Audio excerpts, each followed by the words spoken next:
उन सभी परिजनों के प्रति हमारी पूरी संवेदना है। मित्रों,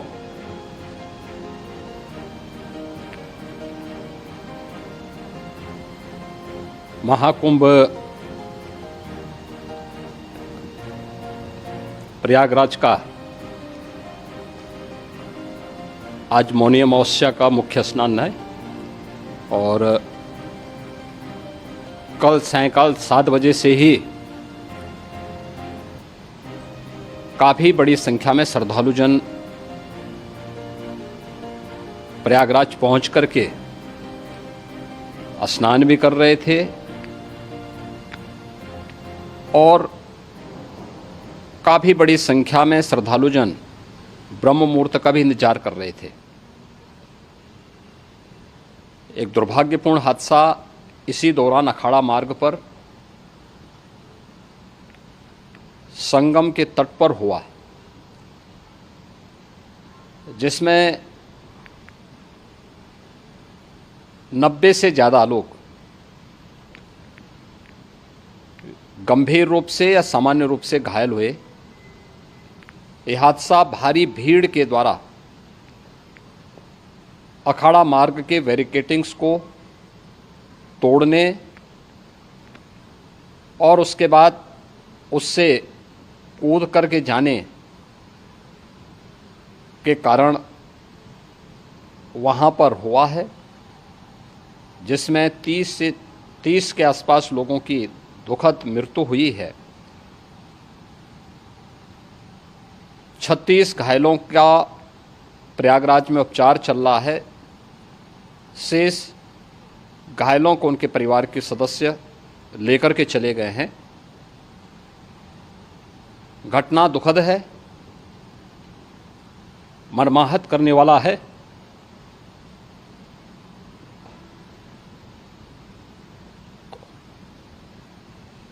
उन सभी परिजनों के प्रति हमारी पूरी संवेदना है। हम लोग रात्रि से ही लगातार प्रशासन के संपर्क में हैं। मेला प्राधिकरण, पुलिस प्रशासन, एनडीआरएफ, एसडीआरएफ,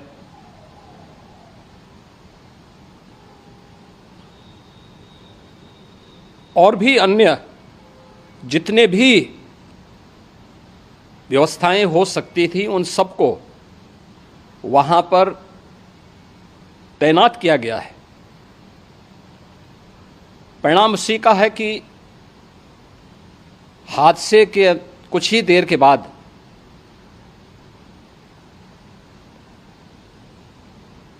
राहत कार्य को ग्रीन कॉरिडोर बना करके प्रशासन ने, पुलिस ने, एनडीआरएफ और एसडीआरएफ के स्वयंसेवकों ने सभी लोगों को हॉस्पिटल तक पहुंचाने का काम किया है। लेकिन दुर्भाग्य से इस दौरान ये मौतें हुई हैं।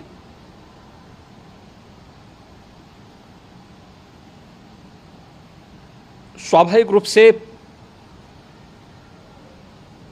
इन सब मुद्दों पर प्रश्न उठना स्वाभाविक भी है।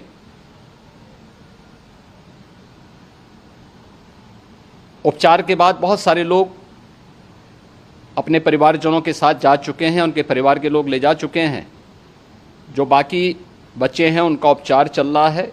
उपचार के सारे इंतजाम वहाँ किए गए हैं।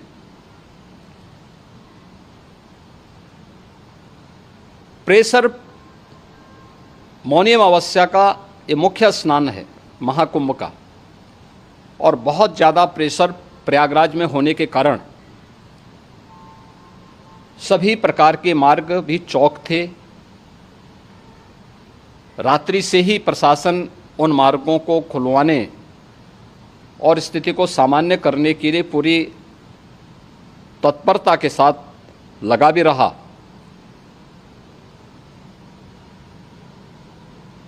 ये सभी घटनाओं के बाद ये जो हादसा हुआ है, इस हादसा के बाद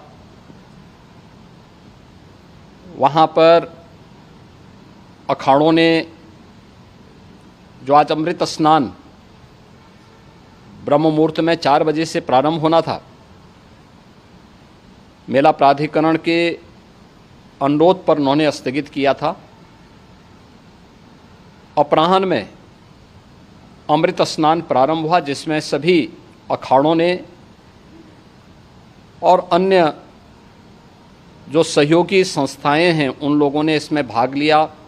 सभी पूज्य आचार्य महामंडलेश्वर भी इस अमृत स्नान में भागीदार बने। प्रयागराज में आज 8 करोड़ से अधिक लोगों का, श्रद्धालुओं का दबाव था। यद्यपि अगल बगल के जनपदों में मिर्जापुर, भदोई, प्रतापगढ़, फतेहपुर, कौशाम्बी, इन सभी जनपदों में भी होर्डिंग एरिया बना करके काफ़ी बड़े पैमाने पर श्रद्धालुओं जनों को रोका गया था, जिन्हें अमृत स्नान संपन्न होने के बाद, जब सभी अखाड़े स्नान संपन्न कर चुके हैं, उसके बाद अब वहाँ से रिलीज किया गया है। इतना भारी दबाव ये पहली बार वहाँ पर देखने को मिला था, और जिसके बारे में हम लोगों ने पूरे इंतजाम करने के प्रयास भी किए गए थे।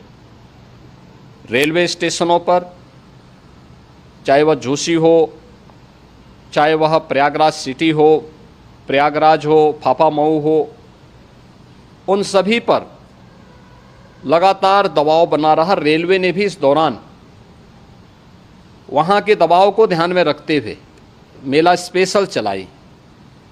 रूटीन और मेला स्पेशल को मिलाकर के लगभग 300 से अधिक ट्रेन रेलवे के द्वारा अब तक चलाई जा चुकी हैं, और जिससे श्रद्धालु जनों को उनके गंतव्य तक पहुंचाया जा सके।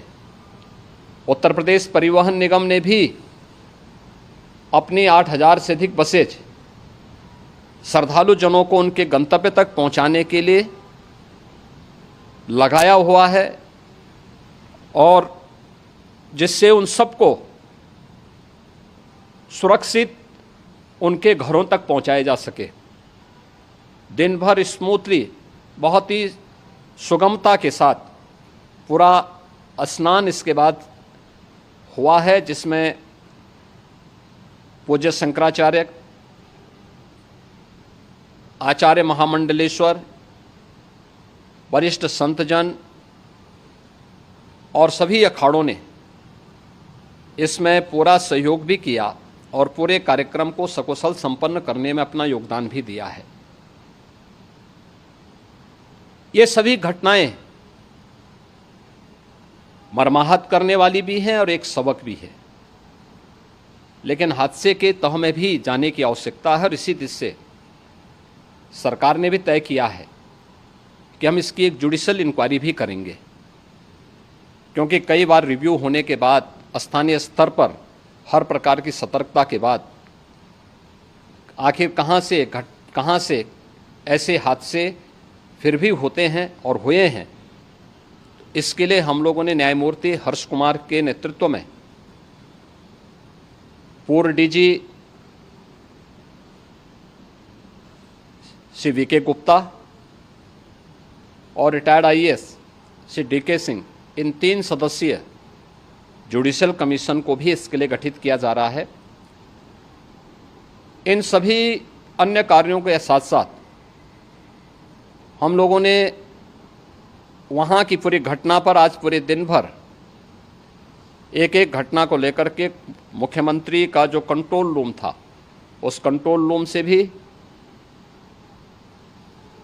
चीफ सेक्रेटरी के कंट्रोल रूम से भी, डीजीपी के कंट्रोल रूम से भी लगातार इन चीज़ों की मॉनिटरिंग की जाती रही। दिन भर बैठक चली है और लगातार एक एक घटना को लेकर के वहाँ पर प्रशासन के साथ संवाद भी रहा है, विभिन्न अखाड़ों के साथ संवाद रहा है, अन्य संतों के साथ भी दिन भर हम लोग संवाद बनाते रहे हैं। प्रातःकाल से आदरणीय प्रधानमंत्री जी का, माननीय गृह मंत्री जी का, माननीय राष्ट्रीय अध्यक्ष जी का, अन्य तमाम केंद्रीय मंत्रियों का, माननीय रेल मंत्री जी का, प्रदेश की माननीय राज्यपाल महोदया का भी इस संबंध में बराबर आवश्यक दिशा निर्देश भी और मार्गदर्शन भी प्राप्त होता रहा। इसको लेकर के यहाँ पर सरकार ने उसे नीचे मजबूती के साथ उतारने का कार्य करने का प्रयास किया। घटना अत्यंत दुखद है। मृतकों के प्रति मेरी विनम्र श्रद्धांजलि है। जितने भी मृतक के परिजन हैं, उन सभी परिवारजनों के प्रति जिन्होंने अपने परिवार के सदस्यों को खोया है, मेरी संवेदनाएं हैं। विनम्र श्रद्धांजलि उनके प्रति संवेदना मेरी है। और इस पूरी घटना की हम लोग न्यायिक जांच करवा करके इसकी तह में भी जाएंगे। इसके अलावा पुलिस के स्तर पर भी अलग से हम लोग इसके एक अलग से भी जांच करवाएंगे कि आखिर कहाँ पे ऐसे हादसे किन कारणों से हुए हैं, क्योंकि पहले से इस बारे में हम लोग, हमारी रणनीति थी कि इतनी बड़ी संख्या में श्रद्धालु वहाँ पर आएंगे। मृतक के परिजनों के प्रति हम प्रदेश सरकार की तरफ से, जिन्होंने इस हादसे में अपने परिवार के सदस्यों को खोया है, वहाँ पर मेला प्राधिकरण के पास वो पूरी सूची है, उन लोगों ने उसको वहाँ पे जारी भी किया है। मैं उन सब के प्रति अपनी संवेदना भी व्यक्त करता हूँ और परिवारजनों को हम प्रदेश सरकार की तरफ से 25-25 लाख रुपए की आर्थिक सहायता की घोषणा भी कर रहे हैं। और न्यायिक आयोग इस पूरे मामले को देख करके एक समय सीमा के अंदर राज्य सरकार को अपनी रिपोर्ट देगा और इसमें आने वाले समय में या आने वाले स्नान के लिए भी हम और कैसे व्यवस्था को और सुदृढ़ किया जा सकता है, इसके बारे में भी कल मुख्य सचिव और डीजीपी स्वयं एक बार प्रयागराज जाकर के उन सभी मुद्दों को देखेंगे। आवश्यकता पड़ती है तो फिर इसमें, यद्यपि आज प्रदेश सरकार के तमाम वरिष्ठ अधिकारियों को हम लोगों ने अलग अलग स्थानों पर वहाँ लगाया गया था और वे सभी पूरी तत्परता के साथ, प्रमुख सचिव नगर विकास वहीं थे, पीडब्ल्यूडी के प्रमुख सचिव भी वहीं पे थे, पावर कॉरपोरेशन के चेयरमैन भी वहीं पे मौजूद थे, जिन एक एक मुद्दों पर वहाँ पर वे लोग लगातार निगाह रखे हुए थे। लेकिन दुर्भाग्यपूर्ण घटना और ये मर्माहत करने वाली घटना है। मैं सभी उन पुण्य आत्माओं के प्रति अपनी विनम्र श्रद्धांजलि भी अर्पित करता हूँ। বাংলা হান্টের আরো খবর দেখতে নজর রাখুন। বাংলা খবর মানেই বাংলা হান্ট।